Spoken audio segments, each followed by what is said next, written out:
Hi guys, last எபிசோடில் பார்த்தீங்கன்னா chief முதுவை எப்போ பார்த்தாலும் அரைஞ்சிக்கிட்டே இருக்க, அவங்கள பார்த்தீங்கன்னா இப்படி அரைஞ்சிக்கிட்டே இருக்கக்கூடாது, இதில் நோய் இருக்குங்கிற மாதிரி சொல்லிட்டு இருக்காங்க. இன்னொரு பக்கம் ஹிஜோ அவங்களா பார்த்தீங்கன்னா எப்படியாச்சும் ஷிஃப்டிங் பண்ணணும்ட்டு ஸ்ட்ரிக்டாக பண்ணிக்கிட்டு இருக்கான். என்ன சீஃப் இப்படியோ பண்ணிக்கிட்டு இருக்கீங்க, எனக்கு பயமாக இருக்குன்ட்டு எல்லாம் பதறிக்கிட்டு இருக்க. அங்கே பார்த்தா அவருக்கு எறும்பு கடிச்ச மாதிரி இருக்குது. அப்புறம் தான் எல்லாம் கன்ஃபார்ம் பண்ணுறாங்க, இந்த ட்ரக் இருக்குல்ல அதுலேருந்து வந்த எறும்பாக தான் இருக்கும், ஏன்னா அதை பற்றி ரிப்போர்ட் கூட இருக்குது அப்படின்ட்டு. இது மூலியமாக நிறையா பேரெல்லாம் உயிரிழந்திருக்காங்கிற மாதிரி நியூஸில் போட்டிருக்காங்க. இப்போ நம்ம ஆக்சுவலாக ட்ரீட்மெண்ட் பண்ணலன்னா சீஃப் செத்துருவாரா, ஐயோ இப்போ உங்களுக்கு தலை சுத்துதா, வாந்தி வருதான்ட்டு எல்லாம் கேட்டுக்கிட்டு இருக்க. ஏண்டா நல்லா இருக்கேன்னு நீங்களே பால் ஊற்றிடுவீங்க போல, கம்முன்னு போங்கடான்ட்டு சீஃப் பதற பற்றி கத்திட்டு இருக்காரு. ஆனால் பாவம் மனசை மயங்கி விழுந்துட்டாரு. எல்லாம் பதறி அடிச்சுட்டு ஹாஸ்பிட்டல் போய் சேர்த்தா டாக்டர் பார்த்தீங்கன்னா இவருக்கு வயிற்றால போயிட்டு இருக்கு, மற்றபடி கொஞ்ச நேரம் இப்படி தான் இருப்பாரு, வேற எதுவும் பிரச்சனை இல்லை, பட் கொஞ்சம் லேட்டாக வந்திருந்தீங்கன்னா அவ்வளோதான் இருக்க, நான் செத்துருவனா டாக்டர்னு சீஃப் கதறிட்டு இருக்காங்க. அடுத்து பார்த்தீங்கன்னா சரி இப்போ சீஃப் தான் நல்லா இருக்கார்ல, அடுத்த பிளானை போடுவோம், எப்படியாச்சும் சரக்கு பிடிக்கணும்ட்டு அவங்களாம் வெறியா இருக்க. ஜோங் பார்த்தீங்கன்னா அதை விட அட்வான்ஸ்டாக இருக்கான், சும்மா பக்கவா எல்லா மெஷரையும் போட்டுட்டு இருக்கான். சீஃப் பார்த்தீங்கன்னா இந்த ஆப்ரேஷனுக்கு நானும் வருவேன், நான் இல்லாமல் எப்படின்னு இருக்க. இன்னொரு பக்கம் அந்த செக்யூரிட்டி ஆஃபீஸ் இருக்குல்ல அங்கே தான் காட்டுறாங்க.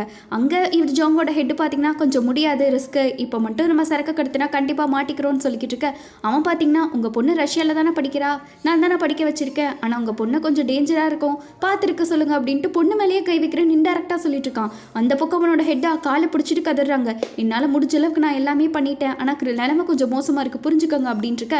அவன் பார்த்தீங்கன்னா கை நீட்டி காசு வாங்கினல அப்போ தெரியாதான்ட்டு விரலையே நறுக்கி விட்டுறான். அங்கே அவர் வடியில் கத்திக்கிட்டு இருக்க. கோச் இதெல்லாத்தையும் பார்த்துக்கிட்டு தான் இருக்கான். டோ இவனை ட்ரக்குனுக்கு ஹாஸ்பிட்டல் கூட்டிகிட்டு போ அப்படின்னு ஜோன் பார்த்தீங்கன்னா கோச் கிட்ட சொல்லிட்டு போயிட்டு இருக்க. ஹீரோவோட டீமும் வந்துட்டாங்க, பட் இவங்க போலீஸாக ஸ்ட்ரைட்டாக போய் எல்லாம் சர்ச் பண்ண முடியாதுன்ட்டு கிளீனிங் பண்ணுற மாதிரி எல்லா வேஷம் போட்டிருக்காங்க. இப்போ கரெக்டாக க்ளீன் பண்ணுவாங்க. தோ இவர் தான் நம்மளை கூட்டிகிட்டு போகிறாரு, எப்படியாச்சும் நல்லபடியாக இதை முடிக்கணும் அப்படின்ட்டு இருக்க. கிமோட கோட் வேலை கிழிஞ்சு போயிடுது. அப்போ நீங்கள் எல்லாம் போங்க, நாங்கள் பின்னாடியே வரோம்ட்டு சீஃப் அனுப்பிச்சு வச்சுருவாங்க. அங்கே பார்த்தீங்கன்னா செக்கிங் ஏரியாவில் எப்படியோ இவங்க கிளீனிங் பண்ண தானே வந்திருக்காங்க, அதை வச்சு உள்ளே விட்டுறாங்க. அங்கே போய் எல்லாம் எப்படியாச்சும் சரக்கை கண்டுபிடிக்கணும்ட்டு எல்லாமே தேடிக்கிட்டு இருக்காங்க. பார்த்தீங்கன்னா கொஞ்சம் கொஞ்சமாக ட்ரை பண்ணிக்கிட்டு இருக்க. ஏதோ பின்னாடி இருந்து சவுண்டு வந்துட்டு இருக்கு, யாராதுன்னு பின்னாடி போய் பார்த்தா ஹீரோவோட வாய்ஸ் மாதிரி இருக்கு. எங்கடா போனா ஹீரோ, இவ்வளோ நேரம் இங்கே தானே இருந்தான்ட்டு அங்கே போய் பார்த்தா ஆல்ரெடி அந்த இடத்துல ஹீரோ நின்றுக்கிட்டு இருக்கான்.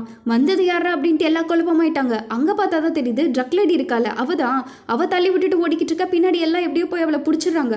பிடிச்ச உடனே அவள் பார்த்தீங்கன்னா இதோ கை வலிக்குது, நீங்கள் இப்படியா பிடிப்பீங்கன்ட்டு ஹீரோ கிட்ட வந்து பேசிக்கிட்டு இருக்கா. அங்கே நம்ம ஹீரோயின்க்கு இப்போ பேசுறதெல்லாம் பார்த்து வயிறு அடிச்சிட்டு இருக்க. ஹீரோங் தான் பார்த்தீங்கன்னா இந்த மாதிரி என்ன பண்ணிக்கிட்டு இருக்கேன்னு கேட்குறாங்க. தோ இந்த காயம் இங்கே ஆயிடுச்சுல அதுக்கு தான் மருந்து இருக்கான்னு கேட்க வந்தேன்னு சொல்லிக்கிட்டு இருக்க. ஹியோன் பார்த்தீங்கன்னா சீரியஸ்ன்னு நினச்சிட்டு வா உனக்கு நான் வேணா மருந்து போட்டு விடுறேன் ஸ்டேஷனுக்கு வந்துட்டு கூட்டிகிட்டு போயிட்டு இருக்கான். இங்கே ஹீரோலாம் சரியான காண்டில் இருக்கான். அப்புறம் பார்த்தா திடீர்னு அவள் மயக்கம் போட்ட மாதிரி விழுந்துட்டா. என்னாச்சு அப்படின்ட்டு பார்த்துக்கிட்டு இருக்க. ஒரு வேளை சீரியஸாக இருக்குமோன்னு பார்க்குறா. ஹீரோ அதெல்லாம் நடிப்புன்னு சொல்லிட்டு இருக்கா. ஹியூன் பார்த்தீங்கன்னா ஒரு நிமிஷம் நம்பிடுறான். அப்புறம் கிட்ட போய் பார்த்தா தான் தெரியுது இப்போ நீங்கள் எல்லாம் மாட்டிக்கிட்டீங்கன்னு அவசரிச்சுக்கிட்டு இருக்கா. பின்னாடி இருந்த ஆளுகளாக வந்து அடிச்சுக்கிட்டு இருக்காங்க. ஹீரோ எப்படியோ நம்ம ஹீரோயினை காப்பாற்றிடுறா. எப்படியோ ஓகே தானே அப்படின்ட்டு இருக்க. எப்படியாச்சும் அவளை கண்டுபிடிச்சாகணும், ஏன்னா விட்டா க்ளூ இல்லை அப்படின்ட்டு இருக்க. ஹியூன் பார்த்தீங்கன்னா தெரியாமல் அந்த புக்கை போயிடுறான். அதுக்குள்ளே எல்லாரும் சுற்று போட்டாங்க. அப்புறம் தான் சொல்லிக்கிட்டு இருக்கான், இந்த மாதிரி நான் எம்ப்ளாயி இல்லை, நான் இந்த மாதிரி ஒரு போலீஸ்ன்ட்டு. அவங்க இந்த பறிமுதல் பண்ணிடுறாங்க இந்த சரக்கு எல்லாமே. அங்கே மாட்டினா எல்லாமே ஃபுல்லாகவே ட்ரக்ஸ் தான். ஆனால் அவள் பார்த்தீங்கன்னா ஹியூனை கடிச்சு வர வச்சிருப்பாள், அதனால கண்டிப்பாக எதனா இன்ஃபெக்ஷன் ஆகிடும்ட்டு இன்ஜெக்ஷன் போடணும்னு சொல்லிட்டு இருக்க. ஹியூன் பறந்து அடிச்சுட்டு இருப்பான்ல, ஆனால் ஒரு ஊசிக்கு பார்த்தீங்கன்னா பயந்துட்டு உட்காந்துட்டு இருக்கான். இல்லை நான் போடலை, எனக்கு ஊசி வேண்டான்ட்டு அவன் அடங்கிட்டு இருக்க. எல்லாம் போட்டே ஆகணும் தான் சொல்கிறாங்க, ஆனால் நான் போட மாட்டேன் அப்படின்ட்டு அவன் பயந்துக்கிட்டு இருக்க. ஹீரோ தான் பார்த்தீங்கன்னா இருடா நான் ஹெல்ப் பண்ணுறேன் நச்சுன்னு மூச்சு மேலேயே ஒரு பஞ்சு விட்டுறாங்க. அவன் அப்படியே மயக்கம் போட்டு விழுக எப்படியோ ஊசியெல்லாம் கூட்டிகிட்டு போய் பாதுகாப்பாக எடுத்துகிட்டு போயிட்டு இருக்காங்க. அங்கே கமிஷனரோட ஆஃபீஸ் முன்னாடி ட்ரக்கே போயிட்டு இருக்கு. இங்கே ஹீரோக்கெல்லாம் கொண்டாட்டம், அதை விட சீஃபுக்கெல்லாம் சரியான கொண்டாட்டம் ஆயிடுது. அந்த பக்கம் போய் இந்த மாதிரி நாங்கள் என்ன பண்ணியிருக்கோம் பாரு அப்படின்ட்டு கிரைம் ஹெட் இருப்பார்ல அவர்கிட்ட சொல்லிட்டு இருக்க. கமிஷனரை என்னடா பண்ணி வச்சிருக்காங்கிற மாதிரி பார்த்துட்டு இருக்காங்க. சீஃப்லாம் நாளையிலேருந்து எல்லாத்துக்கும் நம்மளுக்கு ப்ரொமோஷன் கிடைச்சிடும், அதனால இன்னைக்கு நல்லா என்ஜாய் பண்ணிக்கோங்க புரியுதா, உங்க சாப்பிட்றதுக்கு கூட டைம் இருக்காதுன்ட்டு அடுத்த லெவலுக்கு யோசிச்சுட்டு இருக்க. ஹீரோயினுக்கு பார்த்து கவனிச்சுக்கிட்டு இருக்கான். இதெல்லாம் பார்த்து ஹியூனுக்கு வயிறு அடிச்சுட்டு தான் இருக்கு. அதுக்கப்புறம் நம்ம ஹீரோயின் பின்னாடியே ஹீரோ போக எங்கே போகிறேன்னு கேட்டால் நான் வீட்டுக்கு போகிறேன், எனக்கு இடம் கிடச்சிருச்சுட்டு ஹீரோ போயிட்டுருக்கான். ஹியூன் பார்த்தீங்கன்னா உனக்கு தான் தங்குறதுக்கு இடம் இல்லைன்னு சொன்னல, நான் ஹெல்ப் பண்ணுறவான்ட்டு ஹீரோவை தர நிறுத்து அவனோட வீட்டுக்கே கூட்டிகிட்டு போயிடுறான். வீடு பார்த்தா நல்லா பெருசாக பக்காவாக இருக்குது. ஏண்டா இதை வச்சுட்டாடா இப்படி இருக்குன்ட்டு கேட்டுக்கிட்டு இருக்க. கரெக்டாக நம்ம ஹீரோக்கு ஸ்டோரேஜ் ரொம்ப கொடுத்துட்றான். ஏன்னா ஓகேவா இல்லை எங்க கூட தூங்குறியா அப்படின்ட்டு இருக்க.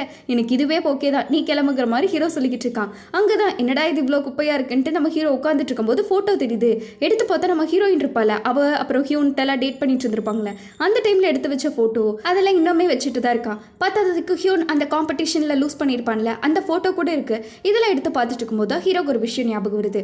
ஆக்சுவலாக அன்றைக்கி ஒலிம்பிக்ஸோட ஃபைனல் நடந்துட்டுருக்கோம். அப்போ ஹியூன் பார்த்தீங்கன்னா அவனோட பெஸ்ட்டை கொடுத்து பர்ஃபார்ம் பண்ணிட்டு இருந்திருப்பான். ஆனால் அவன் காலில் ரொம்பவே முடியாமல் இருக்கும், அதனால ஃபஸ்ட் டைம் பிரேக் கேட்டுட்டு வந்திருப்பான். வந்து உட்காந்துருக்கும் போது இந்த மாதிரி எனக்கு கால் உடஞ்சிருச்சுங்கிற மாதிரி சொல்லிக்கிட்டு இருப்பான். அப்போ ஓகே தானேன்ட்டு அவங்களோட சேர் எல்லாம் பார்த்துக்கிட்டு இருக்க. நம்ம ஹீரோ அந்த இடத்துக்கு வந்திருப்பான். அவன் கோல்டு மெடலிஸ்ட் வாங்கிட்டு வந்து நான் வாங்கிட்ட பார்த்தியான்ட்டு இவன் கையில் வாயில வச்சு கடுப்பேற்றிக்கிட்டு இருக்க.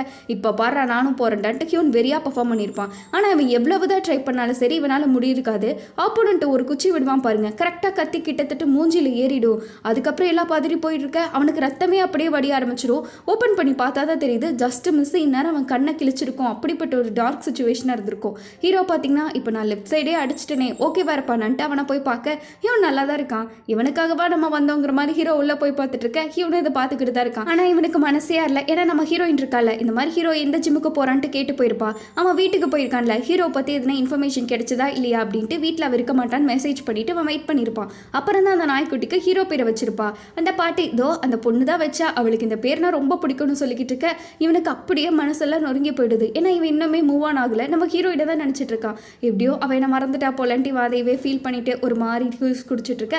கரெக்டாக ஹீரோ வந்துடுறான். என்ன பண்ணுறேன்னு கேட்க, உனக்கு நான் அடிபட்டுருச்சான்னு பார்க்குறேன் அப்படின்னு சொல்லிட்டு இருக்கான். ஹியூன் ஒழுங்கா போடான் இருக்க. இல்லை நான் பேண்டேஜ் போட்டு விடாமல் போக மாட்டேன், ஒழுங்கா காட்டுன்னு இருக்கான். ஹியூன் முடியவே முடியாதுன்னு இருக்க. இப்போ வரியா இல்லையான்னு ரெண்டு பேரும் மாறி மாறி அடிச்சிட்டு இருக்காங்க. தள்ளி விடும்போது ஹீரோ மயக்க விடுந்த மாதிரி ஆயிடுது. என்னடா ஓகே தானான்னு பார்க்க இப்போ பாரான்ட்டு அவங்க ரெண்டு பேரும் அலப்பற படிக்கிட்டு இருக்க. நியூஸ்ல ஒரு பக்கம் ஓடிக்கிட்டு இருக்கு, இந்த மாதிரி சரக்கெல்லாம் பிடிச்சிட்டாங்க அப்படின்ட்டு. அதுல பாதி சரக்கு ஜாப்பனீஸ் காரனதுன்னு சொல்லிட்டு மாஃபியா அப்போ கூட இந்த ட்ரக் லார்ட் இருக்கால, அவளுக்கு குளிர்தான்ட்டு இந்த சனா வேணுமான்ட்டு கேட்டுக்கிட்டு இருக்க. அவ பார்த்தீங்கன்னா கொரியன் சைனீஸ் காரனை மதிக்க கூட இல்லை. ரெண்டு பேரும் போட்டி போட்டுட்டு பேசிட்டு இருக்காங்க. இப்போ நம்ம சரக்கு எடுக்கவே முடியாதான்னு இருக்க. ஜியாங் பார்த்தீங்கன்னா அப்போ கூட கண்டிப்பாக எடுத்துடலான் இருக்கான். எப்படி போலீஸ் கிட்ட பக்காவாக போய் மாட்டிடுச்சுல, அப்புறம் எப்படி பண்ணுவீங்கன்னு கேட்டுக்கிட்டு இருக்க.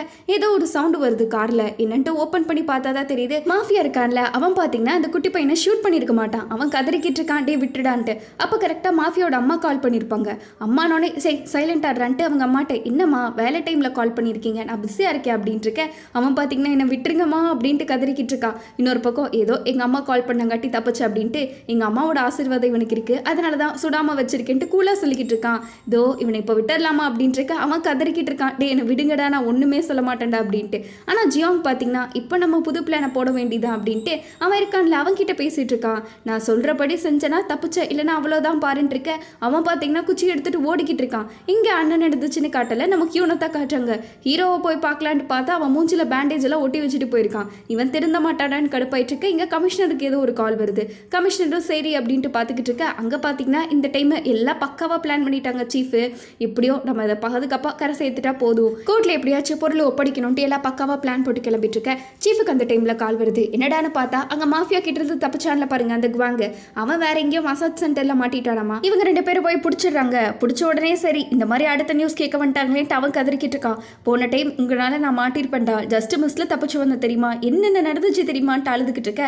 நீ இப்போ சொல்ல போறியா இல்லையா என்ன நடந்துச்சுன்ட்டு அவங்க எல்லாம் பிளாக்மெயில் பண்ணிட்டு இருக்காங்க. காரில் இருக்கும்போது நான் பேசினதெல்லாம் கேட்டுட்டு தான் இருந்தேன். இப்போ ஏதோ ஒரு ப்ரோட்டஸ்ட்டை கிரியேட் பண்ணியிருக்கானமா, அதுவே அவங்க கேங் பண்ணி விட்டதானமா, அந்த டைமில் போனீங்கன்னா உங்களை பிளாக் பண்ணிடலான்னு பிளான் போட்டுட்டு இருக்கான்னு சொன்னேன். உண்மையாவா சொல்கிறேன் அப்படின்ட்டு இருக்காங்க. இன்னொரு பக்கம் கரெக்டாக சீஃப் இருக்கார்ல, அவருக்கும் கால் வருது. என்ன மேட்ரு அப்படின்னா இந்த மாதிரி ப்ரோட்டஸ்ட் எல்லாம் பண்ணிட்டு இருக்காங்களா, அதுங்களே இவங்க தான் தேவையில்லாமல் இப்போ பண்ணிட்டு இருக்காங்க.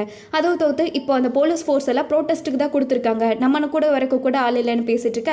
அதே மாதிரியே அங்கே பார்த்தீங்கன்னா பெருசாக பிளான் பண்ணிக்கிட்டு இருக்கான். மேயர் இருக்கான்ல, அவர் எப்படியாச்சும் எல்லா போலீஸும் இங்கே வரவேங்கன்னு பிளான் பண்ணிக்கிட்டு இருக்க. நம்ம ஹீரோவும் சரி சீஃபும் சரி அடுத்த ரூட் மாற்றி விடுறாங்க. அதில் இன்னொரு ரூட்டு டனல் வழியாக தான் போகிற மாதிரி இருக்கு. சரி அதில் போயிட்டு இருக்க. ஹீரோனும் பின்னாடியே போயிட்டு இருக்கான். நம்ம ஹீரோ ஓகே தானே, எல்லா பிரச்சனையும் இல்லைல்ல, நம்ம ஹீரோயின்ட்ட அப்டேட் கேட்டுக்கிட்டே வந்துட்டு இருக்கான். பார்த்துட்டு எல்லாம் அந்த டனலுக்குள்ளே போகிறாங்க. சீஃப் பார்த்தீங்கன்னா நம்ம கிரைம் ஹெட் இருக்கார்ல, அவர்கிட்ட சொல்லி குவானை பிடிக்க சொல்லியிருக்கேன். அங்கே போய் பார்த்தா அதுக்குள்ளே ஆளை காணோம். என்னடா தப்பிச்சிட்டான்னு பார்த்தா குவான் பார்த்தீங்கன்னா இந்த போலீஸ் கிட்ட தப்பிச்சு ஓடிக்கிட்டு இருக்கான். என்ன மேட்டர் அப்படின்னா ஆக்சுவலாக அவன் ஒட்டு கேட்டுட்டு இருப்பான்ல, இது எல்லாமே ஜியாங்கோட பிளான் தான். அவன் தான் சொல்லியிருப்பான், இந்த மாதிரி நீ என்னென்ன பேசினதை கேட்டியோ அது எல்லாத்தையும் அவங்க கிட்ட சொல்லு சரியா, அவங்க எப்படியோ அந்த ரூட்டில் வரணும், அந்த மாதிரி நீ எதுனா ஒன்று பிளான் பண்ணி விடுன்னு சொல்லிட்டு இருக்க.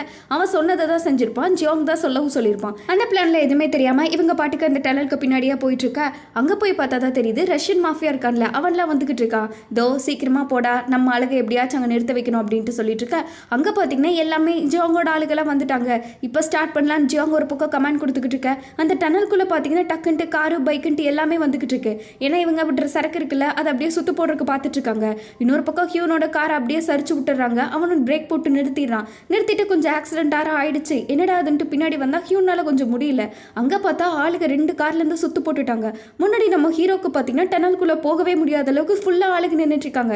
அதுவும் 10 பேர் பக்கம் நிற்கிறானுங்க. இவனுங்க 2 பேர் தானே, என்ன பண்ணுறதுன்னு தெரியாமல் இருக்க. ஹீரோ வாங்க போகலாம் அப்படின்ட்டு 2 பேரும் அடிச்சுட்டு இருக்காங்க. இன்னொரு பக்கம் நம்ம ஹீரோயின் இருக்கால, அவள் பாப்போம் நல்லா மாட்டிக்கிட்டா. எல்லா 4 பக்கம் இருந்து ஷூட் பண்ண ஆரம்பிச்சுட்டானுங்க.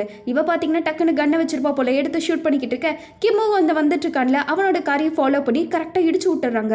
அவனும் போக முடியாமல் இருக்கான். ஏன்னா இவங்க இருக்க ஒரே போலீஸ் படை இவங்க தான். இவங்க 4 பேர் மட்டும் தான் குரூப்புக்கு போயிட்டு இருக்காங்க.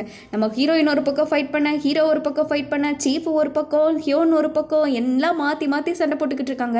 டே இப்போ போவேனாடா பிரச்சனைடா அப்படின்ட்டு இருக்கா. ஹீரோ பார்த்தீங்கன்னா வேற வழியே இல்லை, ஹீரோயினுக்காக போய் தான் ஆகணும்ட்டு அவன் பாட்டுக்கு ஓடிடுறான். இங்கே சீஃப் பார்த்தீங்கன்னா மறுபடியும் எல்லா பையில கிட்ட தனியாக மாட்டிட்டாங்க.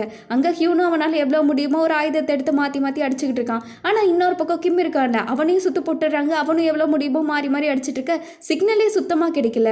அங்கே கொரியன் சைனீஸ் கிங் இருக்கான் பார்த்தீங்களா, அவன் ஒரு வெட்டுவான் பாருங்க. இன்னொரு பக்கம் சீஃப் எல்லாம் நூல் இலையில தப்பிச்சுட்டு இருக்காங்க. பைக்கில் வந்தவங்க எல்லாத்துக்கிட்டையும் மிச்சம் இருக்கிறவனை பிடிச்சி சீஃப் அடிச்சுக்கிட்டு இருக்க. எல்லாம் நம்ம ஹீரோவை டார்கெட் பண்ணுறாங்க. ஹீரோவும் எவ்வளோ ஓட முடியுமோ ஓடிக்கிட்டு இருக்காங்க. பட் ஒரு ஆள் ஓடிக்கிட்டு இருக்காங்க, சுற்றி அத்தனை பேர் இருக்காங்க பார்த்தீங்களா. அவனுக்கு எல்லாம் மாறி ஏதோ மாட்டடிக்கிற மாதிரி ஹீரோவை பிடிச்சி அடிச்சுக்கிட்டு இருக்காங்க. அடுத்து நம்ம ஹீரோ எப்படியோ எந்திரிச்சு எல்லாத்தையும் குத்துன்னு குத்திக்கிட்டு இருக்காங்க. இப்போதான் இந்த இடத்துல ஒரு குட்டி ஃப்ளாஷ்பேக் காட்டுறாங்க. ஹியூன் இருக்கமா பார்த்தீங்களா, அவன் லாஸ்ட் ஃபைனலில் விளையாடிட்டு இருப்பான். அப்போ அவனால் சரியாக பர்ஃபார்ம் பண்ண முடியாது, காரணம் அவனோட காலில் சுலுக்கி இருக்கும். என்னடா மேட்ரு அப்படின்னு பார்த்தா அதுக்கு முந்தின நாள் தான் நம்ம ஹீரோயின் ஏதோ ஆக்சிடென்ட் ஆகிற மாதிரி போவா. அவளை காப்பாற்ற போய் தான் ஹியூனோட காலை எப்படி சுலுக்கு பிடிச்சிருக்கும். அந்த சிலுக்கோட தான் ஃபைனலில் பர்ஃபார்ம் பண்ணியிருப்பான். அதனால அவனுக்கு சுத்தமாக பேலன்ஸ் எல்லாமே போயிருக்கும். இதனால தான் அவங்க மெடல்லாம் அடிக்க முடியாமல் போயிருக்கும். இதை ஹீரோயினும் சரி ஹீரோவும் சரி பார்த்துட்டு தான் இருந்திருப்பாங்க. இருந்தாலும் இவன் விடாமல் ஃபுல் ஃபோர்ஸில் நெக்ஸ்ட் எடுத்து வைக்கலான்ட்டு விளையாடிட்டு தான் இருப்பான். பட் இவனை எவ்வளோ ட்ரை பண்ணாலும் சரி அந்த சுலுக்குனாலே இவனுக்கு அப்படியே மூஞ்சிலேயே ரத்தம் வந்திருக்கும். அப்போ சரியான ஆக்சிடென்ட் மாதிரியே இருக்கும். ஓப்பன் பண்ணாதான் தெரியும், ஜஸ்ட் மிஸ்ல இவன் தப்பிச்சிருப்பான். இல்லைனா கண்ணு அப்படியே இவனுக்கு போயிருக்கும். அப்போலேருந்து கண்ணிலிருந்து ரத்தம் வந்துகிட்டு இருக்கும். அப்படியே இவனுக்கு பேண்டேஜில் ஒட்டி ரெடி பண்ணிட்டு இருந்திருப்பாங்க. அந்த ஒலிம்பிக்ல இவன் பட்ட கஷ்டத்தை காட்டிக்கிட்டு இருக்காங்க. இவ்வளோ கஷ்டப்பட்டு மறுபடியும் இவன் எடுத்துட்டு வாங்கடா பார்க்கலாங்கிற மாதிரி ஸ்போர்ட்ஸில் காம்படிஷன் பண்ணியிருப்பான். அதெல்லாம் நினச்சி பார்த்துட்டு நம்ம ஹீரோ அப்பவே அப்படி பண்ணா இப்போ நம்மளும் இப்படி பண்ணுன்ட்டு வெறியா ஆடிக்கிட்டு இருக்க. இன்னொரு பக்கம் ஹீரோயின் பார்த்தீங்கன்னா மாட்டிக்கிட்டா. அங்கே எல்லாம் சுற்றி போட்டுட்டானுங்க. ஒரு பொண்ணு அவள் என்னதான் பண்ணுவா. ஹியூனும் பார்த்தீங்கன்னா அப்படியே அது கொண்டு வந்து அடிச்சுக்கிட்டு இருக்க. கிம்மும் ஒரு பக்கம் அடிச்சுக்கிட்டு இருக்கேன்னு மாற்றி அடிச்சுட்டு இருக்காங்க. ஹீரோக்கு கடைசியாக ஒரு வண்டி கிடைச்சிருது. அவனும் போயிட்டு இருக்க. இங்கே கிம்மெல்லாம் நாக் அவுட்டே பண்ணிடுறானுங்க. சுத்தமாக முடியல. அந்த இன்சிடென்ட் நடந்ததுலேருந்து ஹியூனுக்கு பார்த்தீங்கன்னா இந்த ஷார்ப்பான ஆப்ஜெக்ட்னாலே பயமாக இருக்கும். அதை வச்சு இவன் கொரியன் சைனீஸ் இருக்கான்ல அவன் வார்த்தையெல்லாம் கட்டிக்கிட்டு இருக்க. நம்ம ஹீரோயின் தனியாக மாட்டிக்கிட்டா. அவளும் முடிஞ்ச அளவுக்கு போராடிக்கிட்டு இருக்கா. நம்ம ஹீரோ ஒரு மோட்டர் பைக்கை கொண்டு வந்து கரெக்டாக அந்த கொரியன் சைனீஸ் மேலே ஏற்றி விட்டுறாங்க. அந்த ஷார்ப்பான பொருளை பார்த்து தானே அவன் பயப்படுவான் இருந்தேன். ஆனால் எனக்கு பயம் இல்லடா அப்படின்ட்டு முடிஞ்சா வாங்கடான்ட்டு நம்ம ஹீரோ இதெல்லாம் நின்று பேசிக்கிட்டு இருக்கான். அப்புறம் அவனுக்கும் நம்ம ஹீரோக்கு சரியான நடந்துட்டு இருக்கு. ஹீரோ பார்த்தீங்கன்னா முடிஞ்ச அளவுக்கு நல்லா சமாளிச்சுட்டு இருக்கான். ஏன்னா ஹீரோ கிட்ட ஜஸ்ட் மிஸ்ல அவன் குத்தி இருப்பான். என்ன இப்போதான் ஆரம்பம் வச்சிருக்கு, இனிமேல் இருக்கடா அவங்க கேங்குக்குன்னு இருக்க. நம்ம ஹீரோவை பார்த்தீங்கன்னா இப்போ எந்திரிச்சிட்டா. அங்கே ஒரு பக்கம் ஹீரோயின் 2 பேரும் மாறி சண்டை போட்டுக்கிட்டு இருக்க. இன்னொரு பக்கம் ஏதோ ஒரு கார் வருது. யாருன்னு பார்த்தா ஜாங் தான். அவன் பார்த்தீங்கன்னா ஹீரோ மேலே ஏற்றி வச்சுட்டு என்ன இன்னும் நீ அடங்கலை போல, என்ன விளையாட்டாலும் நல்லா இருக்காங்கிற மாதிரி ஹீரோ போயிட்டு இருக்கான். ஹீரோ பார்த்தீங்கன்னா விட்டா அப்படியே முடிஞ்சு போகிற மாதிரி படுத்துட்டு இருக்காங்க. இங்கே ஹியூனாலே சுத்தமாக முடியல. அவன் ஏற்று வாங்கிட்டு அப்படியே படுத்துக்கிட்டு இருக்கான். அவன் பார்த்தீங்கன்னா நான் உங்ககிட்ட முன்னாடியே சொன்னேன்ல என் லைனில் குறுக்க வராதுன்ட்டு, கேட்டியா?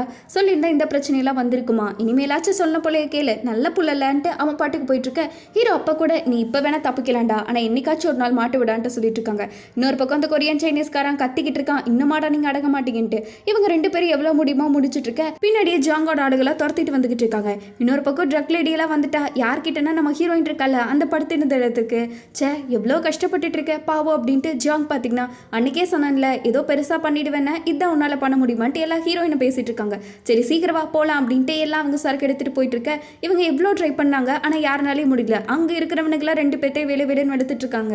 2 பேரும் ஒரு ஃபார்ம் போட்டு எல்லாத்தையும் வெளுத்துக்கிட்டு இருக்க. நம்ம ஹீரோயினை பார்க்கலான்னு போய் பார்க்குறாங்க. பார்த்தா நம்ம ஹீரோயினை காணோம்.